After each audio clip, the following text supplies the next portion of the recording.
अथ नमः श्री गुरुदत्तं दत्तदेवं जगद्गुरुं निष्कलं निर्गुणं वन्दे श्रीदत्तात्रेय नमस्तुते। सुरेशवन्दितं देवं त्रिलोक्ये लोकवन्दितं हरिहरात्मभुवन्द्यं श्रीदत्तात्रेय नमस्तुते। श्रीदत्तात्रेय नमस्तुते। श्री दत्तात्रेय महाराज की जय। पिछले भाग में हमने जाना तिनको वाले खेत का दृष्टांत और आज हम जानेंगे कानवाथर नामक कठोर कवच का दृष्टांत। एक प्रकार के ऐसे जीव होते हैं जो स्वयं धर्म के लिए अयोग्य होते हैं और वे अन्य योग्य जीवों को भी अयोग्य बना देते हैं। ऐसे जीव कानवाथर यानी कठोर कवच के समान होते हैं। दूसरी ओर यदि कोई पुरुष कठोर कवच को हटाने के योग्य उपाय से उस कवच को हटा देता है तो वह पुरुष योग्य हो सकता है।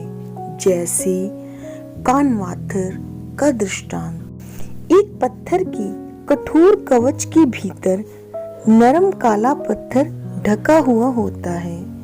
ऊपर से उस कठोर पत्थर के कवच को तोड़ने का प्रयास करने पर भी वह सहसा टूटता नहीं। यदि उसे छेनी से तोड़ने का प्रयास किया जाए तो वह लोहे की छेनी उभर कर दूर गिर जाती है। फिर कोई कुशल व्यक्ति उसके ऊपर कोयले जलाकर कुलथ के पानी का छिड़काव करता है।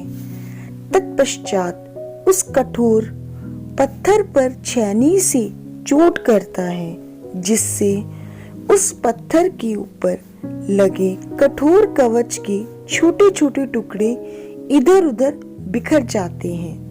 आचार्य रामेश्वर व्यास के मतानुसार उन चपटे टुकड़ों को जमीन में दबा देते हैं।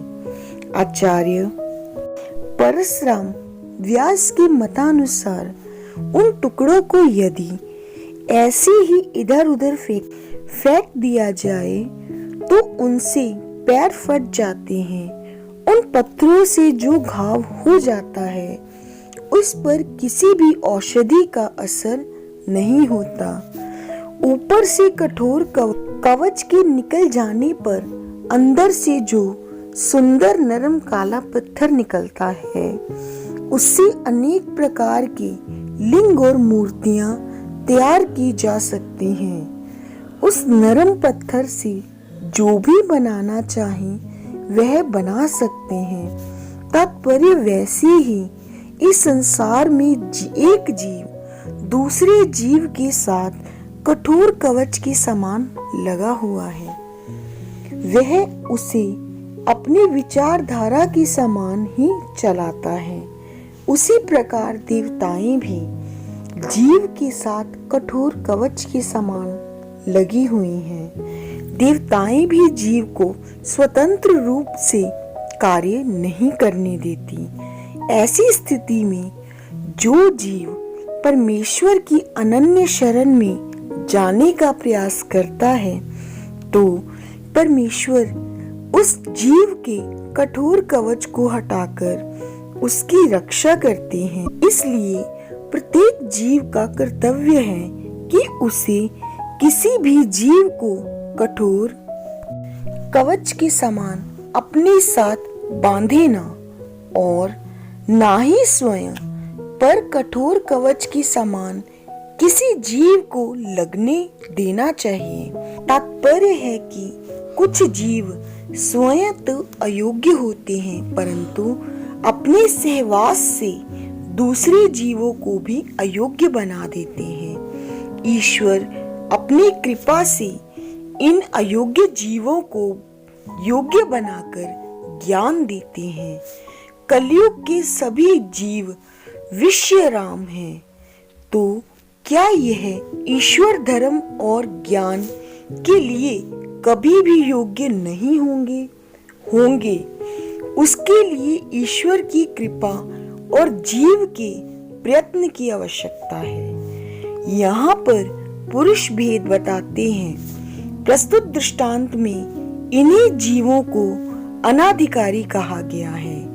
श्रीमद् भागवत गीता में राजसी पुरुष के लक्षण बताते हुए भगवान श्री कृष्ण महाराज जी कहते हैं कि जो पुरुष शास्त्र विधि से रहित घोर तप में तपते हैं तथा दंभ और अहंकार से युक्त एवं कामना, आसक्ति और बल के अभिमान से युक्त होते हैं, वे राजसी होते हैं।